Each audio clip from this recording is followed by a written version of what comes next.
سرکار غوث اعظم دستگیر جو ہے وہ عصر کی نماز کے بعد دجلہ کے کنارے نکلے ہیں سیر کے لیے. دیکھا ایک بڑھیا ٹھلیا لے کر آتی ہے اور آنسو پوچھتی ہے. میرے غوث نے خادم سے کہا ذرا پوچھنا وہ بڑھیا روتی کیوں ہے.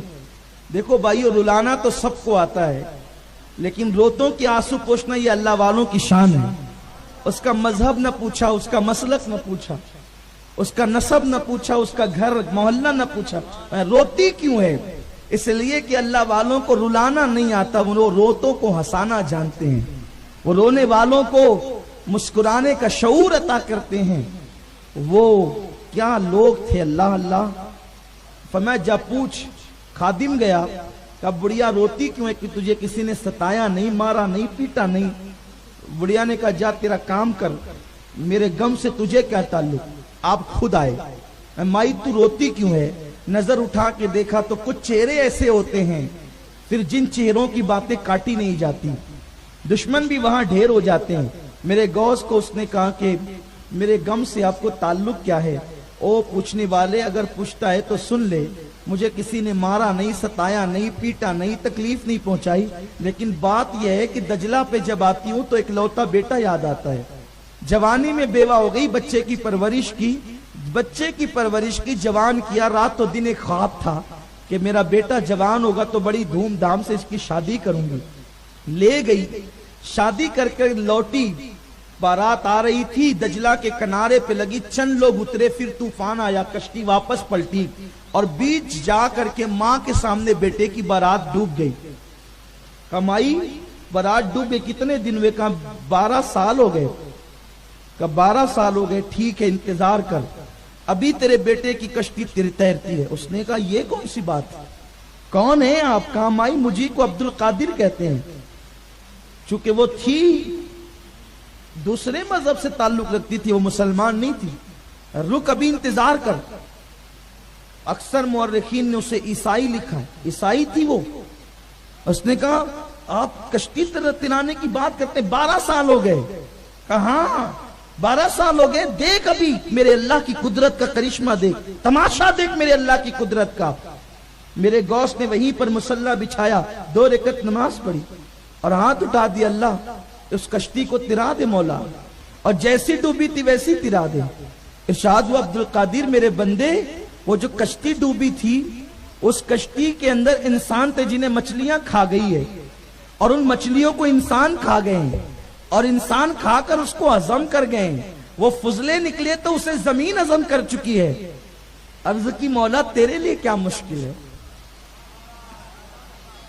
تیرے لیے کیا مشکل ہے. جس قوم کا خدا اس شان کا ہو کہ عبد القادر جیلانی جیسا کہہ رہا, تیرے لیے کیا مشکل ہے. اس خدا کو چھوڑ کر اپنی مصیبتوں کا حل تم بتوں کے پاس تلاش کر رہے. کچھ آزاد خیال مسلمان ہیں کہ ہاں ہم بھی انہیں بٹھاتے ہیں, ہم بھی ان کی عبادتیں کرتے ہیں, کیونکہ ہم نیوٹرل لوگ ہیں. کوئی مسلمان نیوٹرل نہیں ہو سکتا. جو مسلمان ہوگا وہ صرف مسلمان ہوگا, لا الہ الا اللہ کا تقاضا پورا کرے گا. کچھ نہیں ہے, کوئی نیوٹرلزم کا اسلام میں کوئی تعلق نہیں ہے. اسلام سے کوئی تعلق نہیں ہے. اسلام میں کوئی گنجائش نہیں ہے با مسلمان اللہ اللہ با برہمن رام رام, اس کی کوئی گنجائش نہیں ہے.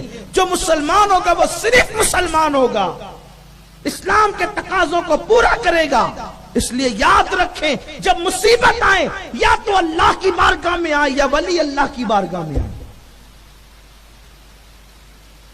آپ فلم کے ہیرو کو دیکھ کر کے نیوٹرل بن رہے ہیں کہ ہم میلاد النبی کے جلوس میں بھی جائیں گے اور مشرکوں کے تہواروں میں بھی جائیں گے. اس کی کوئی اجازت نہیں, کوئی گنجائش نہیں. آپ مسلمان ہیں, صرف مسلمان ہیں. عرض کیا مولا تیرے لیے کیا مشکل ہے. ارشاد ہوا عبد القادر میرے بندے کچھ اور مانگ لے, یہ رہنے دے.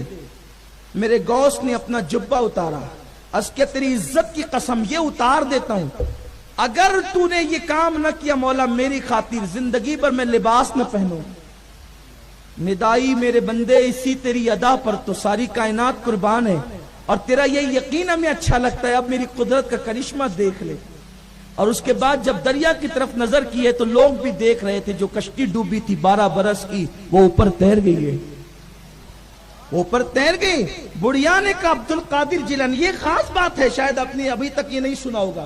بڑھیا نے کہا عبد القادر میری عمر تو بڑھ گئی، اب بیٹا جو زندہ ہو گیا، بہو جو زندہ ہو گئی، تو گویا کہ 12 سال میری زندگی کے زیادہ گزر گئے، اب میں جلدی سے مر جاؤں گی، اب میں جلدی سے مر جاؤں گی، بیٹی اور بہو کی خوشیاں نہیں دیکھ سکوں گی. فرمایا جا بڑھیا، میں نے اللہ سے یہ بھی دعا کر دی کہ جو 12 سال تیرے غم میں گزری، اللہ نے اتنی عمر بھی تیری بڑھا دی ہے، اب تجھے بہو اور بیٹے کی خوشیاں دیکھنا بھی نصیب ہوگی. پھر اس نے کہا کہ اب میں پیچھے کیوں رہوں، ارے جس قوم کے بندے کا یہ عالم ہے، اس قوم کے خدا کا عالم کیا ہوگا. پڑھا کلمہ، میں بھی مسلمان ہوتی ہوں، اور اس دلہا کو بھی مسلمان کیا. صرف مسلمان نہیں کیا، سینہ لگا کر ولایت بھی عطا فرما دی. برسوں عبادت سے جو مرتبے نہیں ملتے، اللہ تبارک و تعالیٰ نے اس بندے کو میرے غوث کے سینے کے صدقے مقام عطا